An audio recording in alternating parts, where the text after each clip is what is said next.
नमस्कार। दोपहर के 3 बज चुके हैं। आप देख रहे हैं आज तक। मैं हूं आपके साथ चित्रा त्रिपाठी। बड़ी खबर के साथ इस बुलेटिन की शुरुआत हम करने जा रहे हैं। किसानों के दिल्ली कूच के तीसरे दिन आज किसान दिल्ली के सिंधु बॉर्डर पर जमे हुए हैं। अब किसान यहां से हटने के लिए तैयार नहीं है।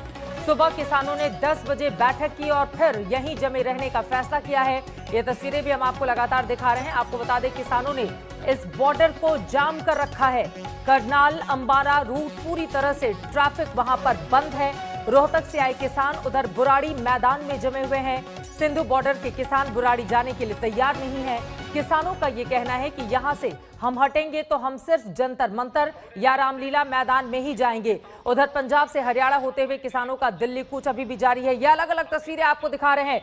टिकरी बॉर्डर की तस्वीरें आप देख रहे हैं। किसानों का ये विरोध प्रदर्शन लगातार जारी है। बुराड़ी में भी भारी तादाद में किसान डटे हुए हैं। सिंधु बॉर्डर पर भी उनकी तस्वीरें जो सामने आई हैं वो आप देख रहे हैं। और सड़क पर किस तरह से खाना बनाया जा रहा है उन लोगों को, यानी कि पूरी तैयारी के साथ किसान यहां पर डटे हुए हैं, अड़े हुए हैं, मानने के लिए तैयार नहीं है। किसान यूनियन के हजारों ट्रैक्टर अभी भी रोहतक होते हुए बहादुरगढ़ की तरफ लगातार बढ़ते हुए चले जा रहे हैं। इन सबके बीच दिल्ली पुलिस को खबर मिली है कि पंजाब, हरियाणा, यूपी, राजस्थान से हजारों किसान और आ सकते हैं। इस सूचना के बाद पुलिस ने सभी जिलों की यूनिट को अलर्ट कर दिया है। लोकल इंटेलिजेंस यूनिट के भी अफसर बॉर्डर पर तैनात किए गए हैं।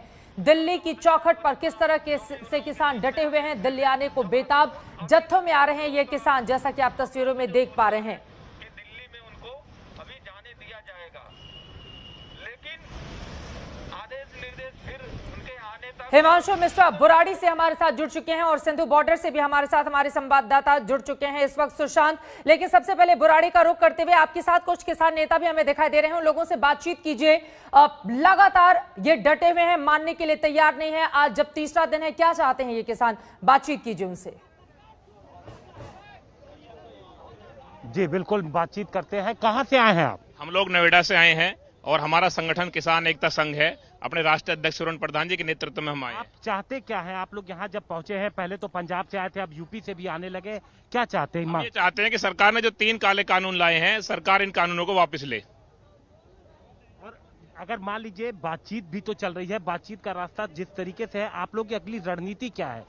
रणनीति हमारी है, बातचीत की बात तो मैं आपको बता दूं, पहले भी 3 या 4 बार वार्ता हो चुकी है, लेकिन किसान के पक्ष में कोई भी निर्णय नहीं आया है। इससे किसान को पूरी तरह से सरकार पर कोई अभी भरोसा नहीं है। अगर वार्ता ही करनी है तो जब पंजाब और हरियाणा, उत्तर प्रदेश सब जो किसान आ गया है तो उनके बीच में आके वार्ता करें। देखिए, अभी यहाँ पर बुराड़ी में बैठे हुए हैं लोग, बहुत सारे लोग बॉर्डर पे भी बैठे हुए हैं। बॉर्डर पे जो लोग बैठे, क्या उन लोगों से आप लोगों की बातचीत चल रही है? अभी उनसे बातचीत नहीं। धीरे धीरे पूरे देश के किसान जागरूक हो गए, सबको जानकारी हो गई है। धीरे धीरे सब दिल्ली की तरफ कूच कर रहे हैं।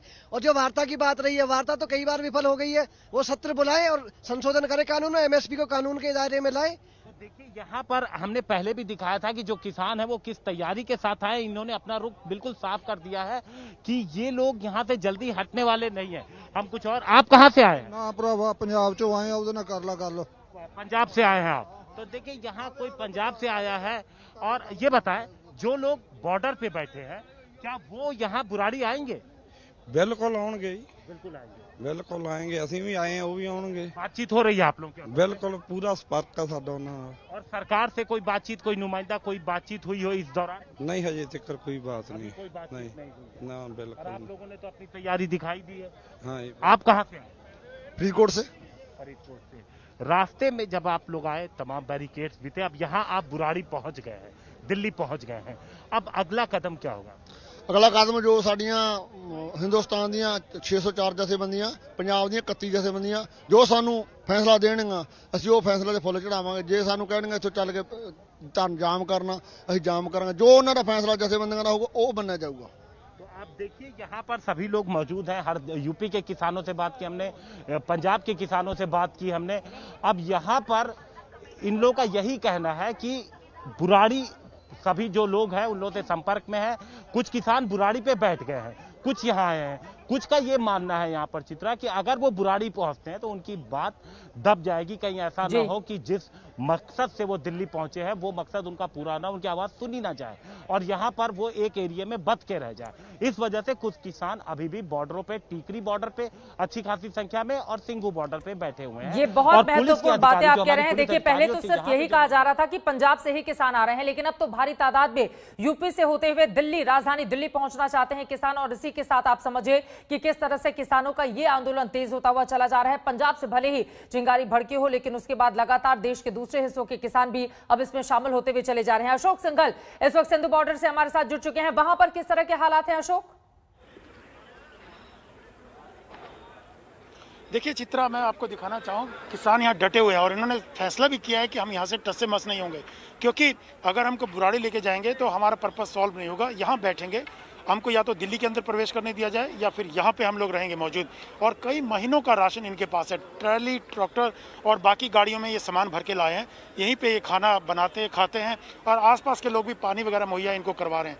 लेकिन सबसे बड़ी बात यही कि कल जो तनाव हुआ था, कल मैं उस वक्त मौजूद था जब पुलिस के साथ इनका टकराव हुआ था, लेकिन आज की स्थिति है कि ये लोग बैठे हुए हैं, नारेबाजी जरूर कर रहे हैं केंद्र सरकार के खिलाफ, लेकिन इनकी जिद यही है कि या तो यहाँ पे हम बैठेंगे। सुबह मीटिंग भी हुई थी, किसान यूनियन के जो आंदोलनकारी हैं उनके नेताओं की मीटिंग हुई थी और उसमें तय किया गया था कि आगे क्या करना है, ये आंदोलन कैसे आगे बढ़ेगा, क्या बुराड़ी कैंप मैदान में जाएंगे या कहाँ पे रहेंगे। तो इन्होंने फैसला किया कि यहाँ पे हम लोग बैठेंगे जब तक हमारी मांगे नहीं मानी जाती है। और कल से यहीं पे डटे हुए हैं, यहाँ पर रात भर यहीं पे रहते हैं और नारेबाजी करते हैं। और उधर सरकार ये कह रही है लगातार कि हम बातचीत करने के लिए तैयार हैं और 3 दिसंबर को पहले से प्रस्तावित है किसान नेताओं के साथ बातचीत, और पहले भी 2 दौर की बातचीत हो चुकी है।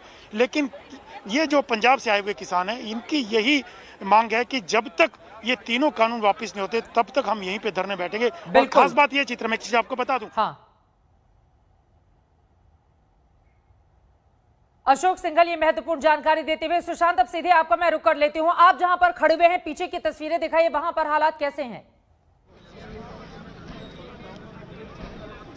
देखिए चित्रा, मैं आपको तस्वीरें दिखाना चाहूंगा कि सिंधु बॉर्डर की तस्वीरें हैं। पुलिस ने बैरिकेड कर दिया है कि किसान दिल्ली अगर आना चाहते हैं तो उनको बुराड़ी मैदान में ही जाने की इजाजत जो है वो पुलिस की तरफ से दी जाएगी। इसके अलावा कहीं और कूच जो है वो नहीं कर सकते। लेकिन दूसरी तरफ अगर बात करें तो किसान अभी भी यहाँ पर डटे हुए। लगातार आज सुबह 10 बजे के आसपास इनकी तमाम नेताओं की बैठक थी, उसमें ये फैसला लिया गया कि सिंघू बॉर्डर को जो है वो फिलहाल यहाँ से नहीं छोड़ा जाए, क्योंकि ये एक सबसे बड़ा हाईवे है जो कि चंडीगढ़, अंबाला, पंजाब, जम्मू कश्मीर कई राज्यों को जोड़ता है। और यहाँ से तमाम जो चीजें हैं, रोजमर्रा की जरूरत की चीजें, वो इनको यहाँ से दिल्ली जो है वो भेजी जाती है और दूसरे राज्यों में दी जाती है। अगर इस हाईवे को यहाँ पर जाम करेंगे तो सरकार के प्रति उन पर दबाव बनाने की जो स्ट्रेटेजी है वो कामयाब रहेगी, और ताकि सरकार पर ज्यादा से ज्यादा जल्दी से जल्दी दबाव जो है वो बनाया जा सके। इसी को लेकर के किसानों की स्ट्रेटेजी जो है वो यहाँ पर बनी हुई है।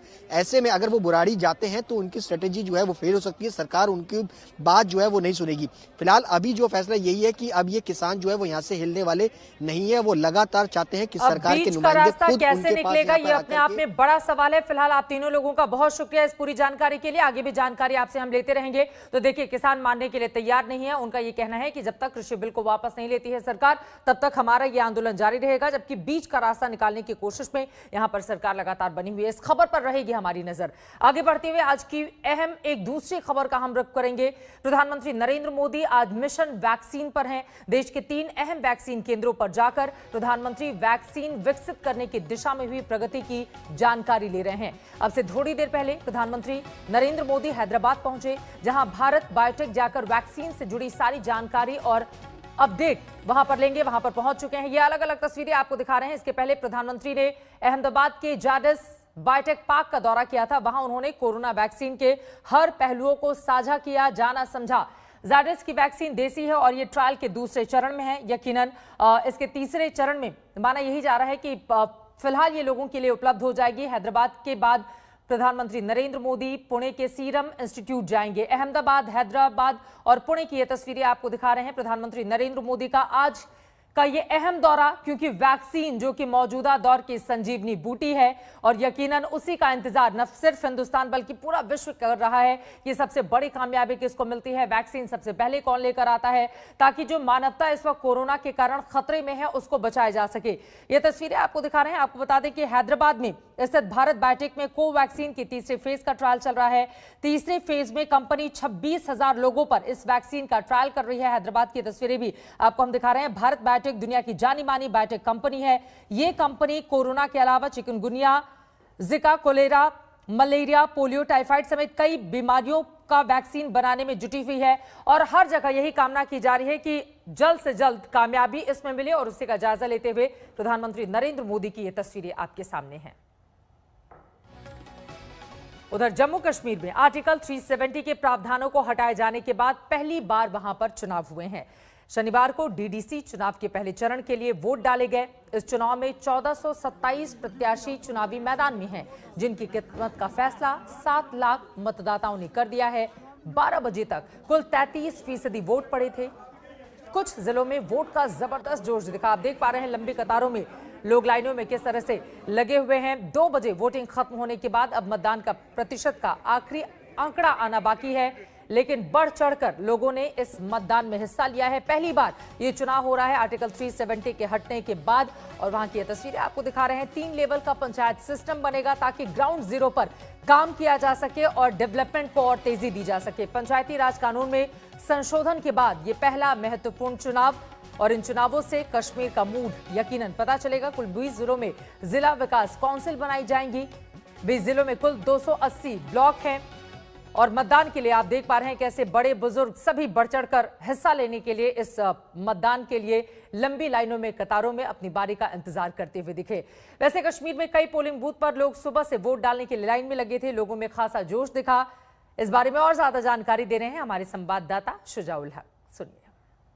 जम्मू कश्मीर में आज डीडीसी इलेक्शंस और बाकी लोकल बॉडी इलेक्शंस का पहला फेज़ शुरू हो चुका है और जैसा आप देख रहे हैं कुछ पोलिंग स्टेशंस पे लोग अपना मतदान करने के लिए जमा हो चुके हैं।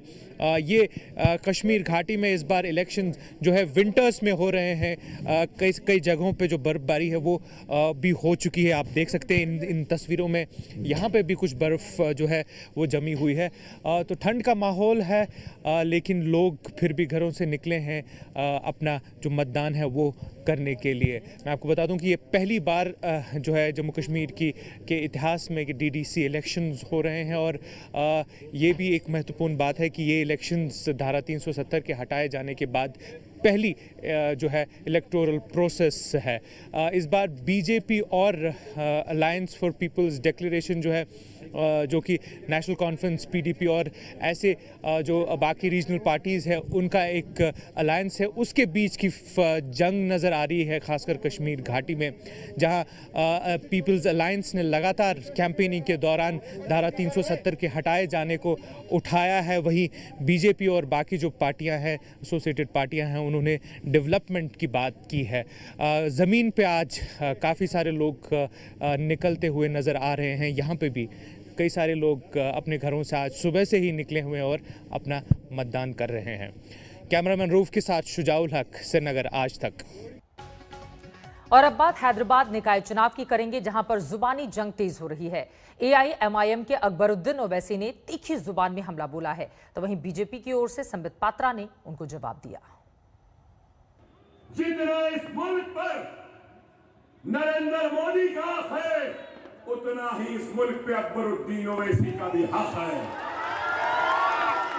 जितना इस मुल्क पर माथे पे तिलक लगाने वाले का हक है, उतना ही सर पे टोपी पहनकर चेहरे पे सुन्नत पालने वाले का भी है। इस मुल्क पर पगड़ी पहनने वाले ईसाई का भी, सिख का भी है, गले में सलीब लटकाने वाले ईसाई का भी है, पारसी का भी है। ये मुल्क किसी की एक की बाप की जाति नहीं है। कि जिस प्रकार से भाग्यनगर का भाग्य मात्र एक परिवार और उस परिवार का दोस्त, यह भाग्य उनके हाथ में छोड़ दिया गया है और डेवलपमेंट और विकास को पिछले दरवाजे से एग्जिट करा दिया गया है। ये भाग्यनगर के लिए दुर्भाग्य का विषय है, यह हैदराबाद के लिए दुर्भाग्य का विषय है। बंधुगण, आज जब मैं आ रहा था तो फ्लाइट में भी एक विषय की चर्चा चल रही थी, फैमिली एंड फ्रेंड। यहां पर जो फैमिली और फ्रेंड की सरकार चल रही है, एक परिवार और उसके दोस्त की सरकार चल रही है, इस विषय में हर जगह चर्चा चल रहा है। लोग अब जानते हैं, फैमिली और फ्रेंड बोलने से ही समझ जाते हैं कौन है। नमस्कार, मैं हूं अंजना ओम कश्यप। हमें उम्मीद है ये वीडियो आपको पसंद आया होगा। लेटेस्ट खबरों के लिए यूं ही देखते रहिए आज तक, और इस वीडियो के पसंद आने पर लाइक, शेयर एंड सब्सक्राइब करना ना भूलें।